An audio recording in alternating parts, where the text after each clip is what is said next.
Okay, everybody, welcome back to the show.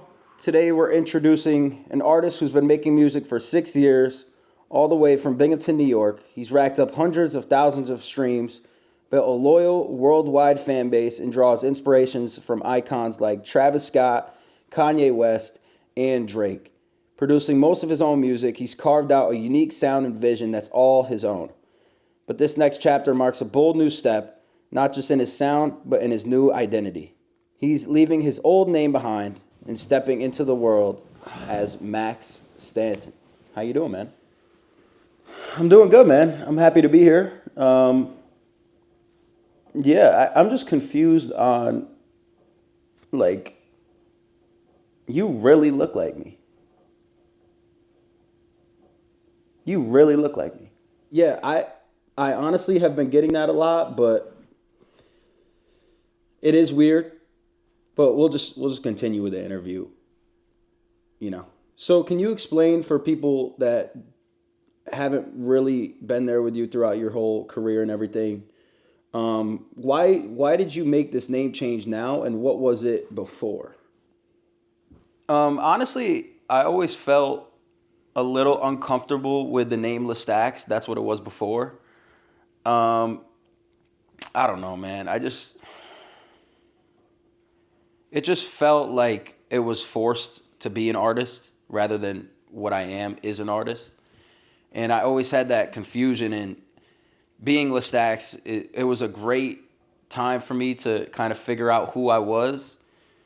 And it's kind of funny how it just led right back to myself. So it's a big weight off my shoulders in a way to say my name is just my name, Max Stanton, which actually is a nickname itself. My full name is Maximus Stanton.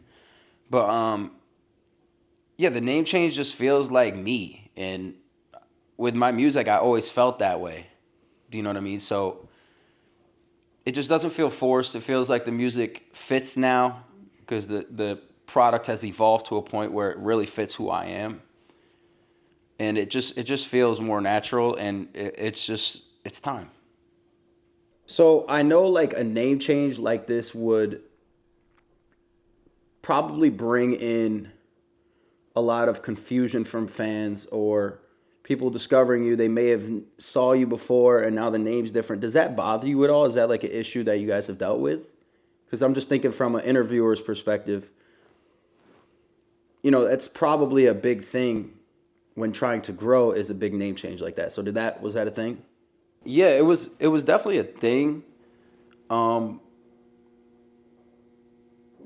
But I really felt comfortable with it because it was one of those things where it's just like, it's me. You know what I mean? I'm not trying to be something rather than just being something. Like I said,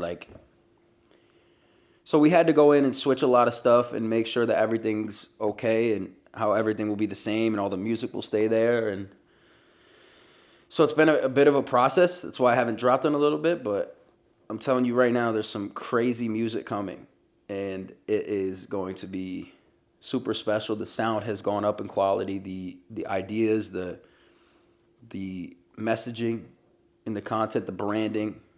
We really put a lot of thought and direction behind every move that we make, that I make, and this is just a new era. I'll say. So I've done some research on you, and I've heard that you are a 6 handicap in golf while being an artist. Tell me how the fuck that makes sense. Well, first of all, I'll beat your fucking ass if you ever talk to me like that again. And number 2, see me on the course. See me on the fucking course. I put work in on that golf course. I put so much work in this goddamn studio that I need a break. And golf is my break. So whenever I get a chance to step outside this dungeon of a studio and recording nonstop because I'm obsessed with this shit, I go and play myself some golf. And do I score well? I think so. I've been playing since I was little. And it's a love that I have. So honestly, my life goal is to win a golf tournament and a hit record at the same time. That would be crazy. But I swear, if you ever talk to me like that again, I will slap the shit out of you. Maybe on the course. Okay. All right. We'll just go to the next question. We'll go to the next question. Wow.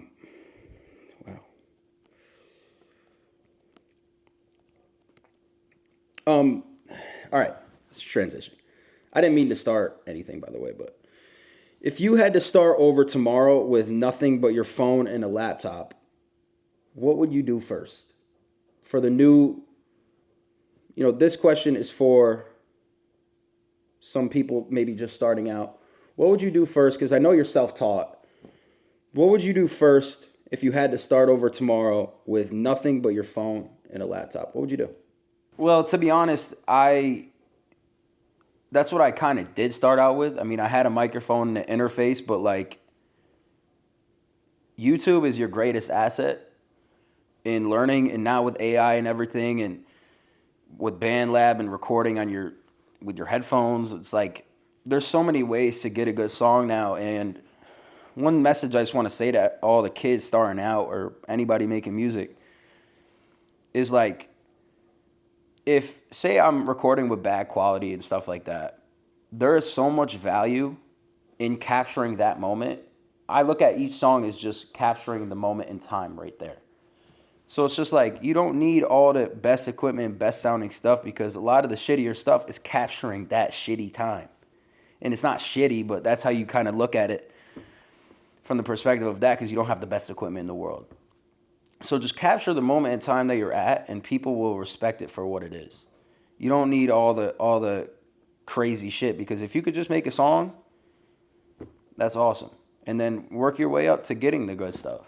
And your sound will keep increasing, keep learning, keep putting in the work day in and day out, and you'll be fine. That's awesome. That's awesome. Let's dive into love life. What's your love life? Because I know you make a lot of music based on love life and stuff like that. Like One of One is your top record. It has 120,000 streams on Spotify now. And I think it's pretty close to that on Apple, plus YouTube and whatever that may be. But One of One hit so hard. What has your love life been like?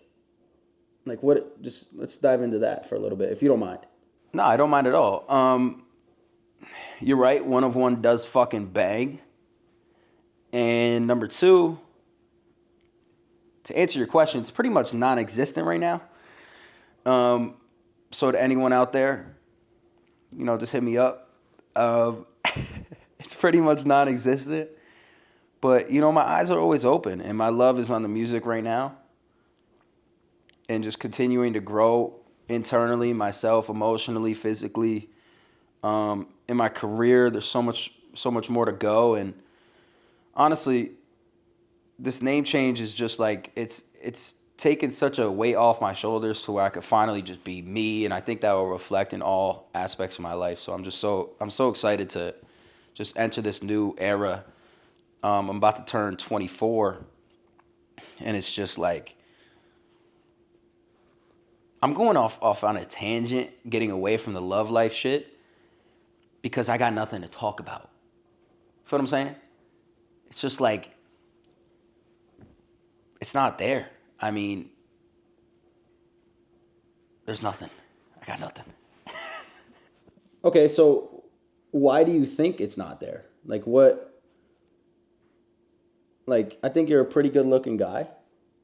I'm not saying that in that way. I'm just saying, like, when I look in the mirror, I don't mind what I'm seeing all the time. I mean, it depends if I'm hungover or like, I don't know, if fucked up shit is happening, like I got a pimple on my face or whatever, then I'll be like, okay, I don't look so good. But I think you're a decent looking guy. I think I'm decent looking. I think we look kind of alike. And what is it? What is it about the love life that's just not existent? Yeah. Honestly, I think it's just my priorities right now. Like, my priorities in life are just music, golf, music, and just continuing to grow, because I want to give a girl, I look at it this way, and it might be kind of limiting right now, but I'm just so focused on, I'm very selfish right now on purpose. And I want to give my girl my all, and I want to give my girl value, and I want to take her places, and I want to buy her everything I can, and I want to treat her right.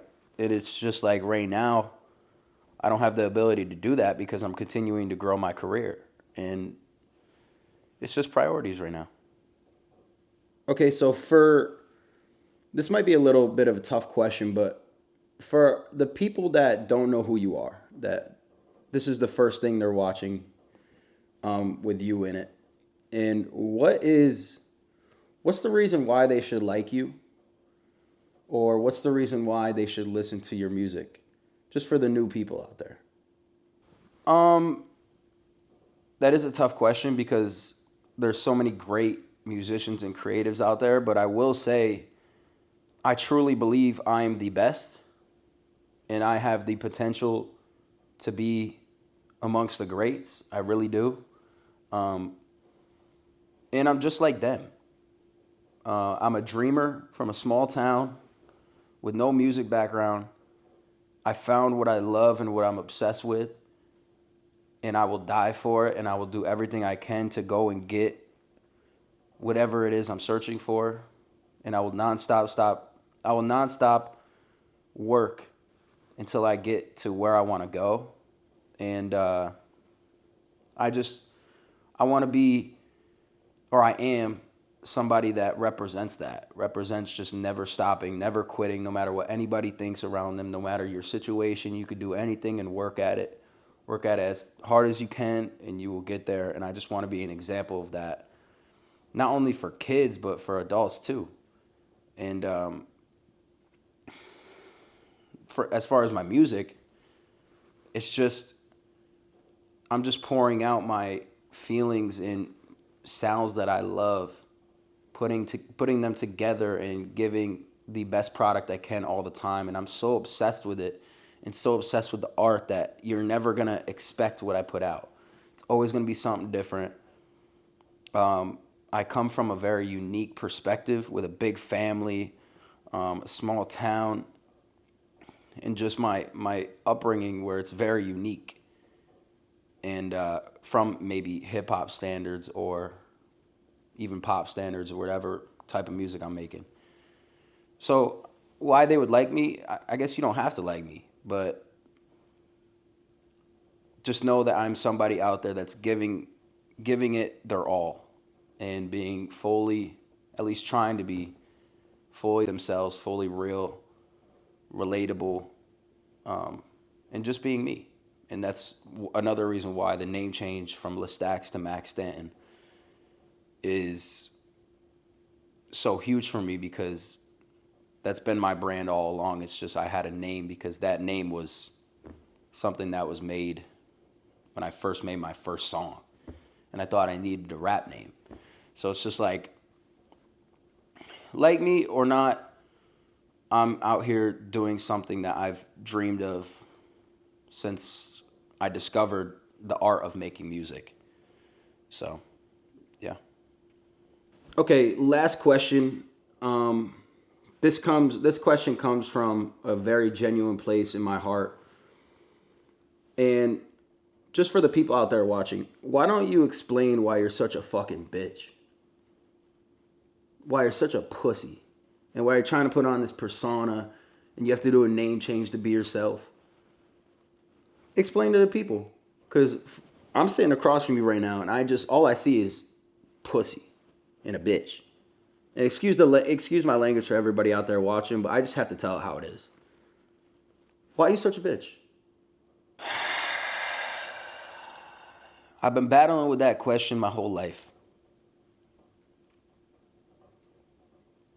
And the only thing that I can come up with